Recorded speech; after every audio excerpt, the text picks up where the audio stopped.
bonsoir à toutes et à tous. Je suis ravi que vous soyez aussi nombreux ce soir. On va avoir une table ronde que je suppose assez passionnante pour tout savoir sur les facteurs clés de la réussite d'une opération de croissance externe. La création de valeur est aujourd'hui essentielle dans un environnement de taux bas et de valorisation élevée. Les opérations de croissance externe participent à cette création de valeur dans la mesure où elles sont réussies. Juste peut-être en guise d'introduction, il s'avère effectivement qu'au sein d'Act Advisory, nous accompagnons un certain nombre d'entreprises à la fois sur les transactions et sur la partie intégration. C'est tout un ensemble d'expertises que nous avons développées et nous constatons un certain nombre d'opérations de croissance externe sur lesquelles toutes ces parties opérationnelles prennent de plus en plus d'importance.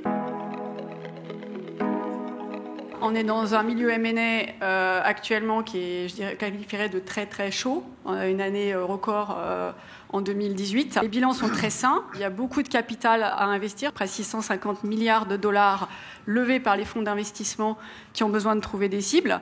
Grosse concurrence dans le private equity et vis-à-vis des industriels, ce qui est plutôt une bonne nouvelle d'ailleurs pour le tissu économique, avec des prix qui sont à des hauts historiques depuis 20 ans. Si l'on s'attarde un petit peu plus sur le nombre d'opérations que réalisent ces sociétés acquéreuses, l'ensemble représente 128 opérations de croissance externe pour un chiffre d'affaires total de 4,8 milliards d'euros. Depuis 4 ans sur Colisée, on a dû faire à peu près une cinquantaine d'opérations. Il ne faut pas que l'équipe perde le rythme. D'accord. C'est un peu c'est comme le sport, il ne faut pas perdre. Non, mais, c'est du cardio votre histoire. C'est du cardio notre histoire, ouais, c'est ça. Ouais.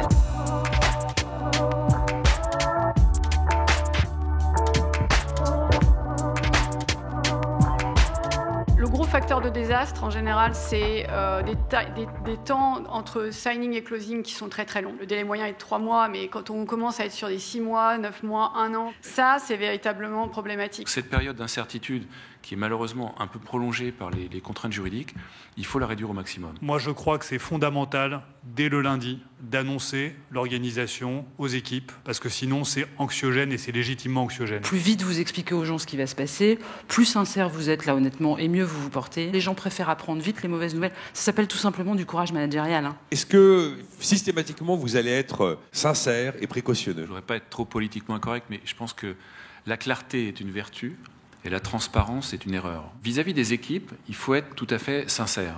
Après, la transparence, je ne sais pas. C'est vrai qu'on ne révèle jamais totalement, mais ça c'est le jeu, et je ne crois pas que ce soit un problème de sincérité, le montant total des synergies qu'on a en tête vis-à-vis d'un actionnaire vendeur.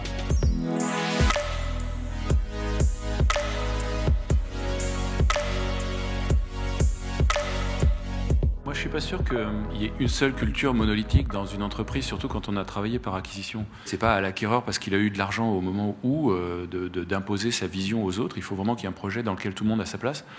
Mais ça ne veut pas forcément dire une seule culture. Ce qui est important, c'est qu'au moment de l'intégration, la mayonnaise prenne, j'ai envie de dire, pour pouvoir porter un projet commun et délivrer les synergies. Il y a des techniques qui consistent déjà à faire... à regrouper en fait les deux parties pour qu'elles discutent entre elles et qu'elles se comprennent. Et après, progressivement, réfléchir sur qu'est-ce qui rassemble les gens, quel est le projet d'entreprise, et essayer de fédérer autour de ce projet d'entreprise. Complètement d'accord. Enfin, je veux dire, cette théorie de la culture d'entreprise, je pense qu'il faut l'oublier. Enfin, on n'est pas là pour diffuser une culture. Chacun a le droit de garder sa culture individuelle, heureusement. L'essentiel, c'est qu'il nous amène, par contre, le savoir-faire qu'il avait et qu'il fait partager à l'ensemble.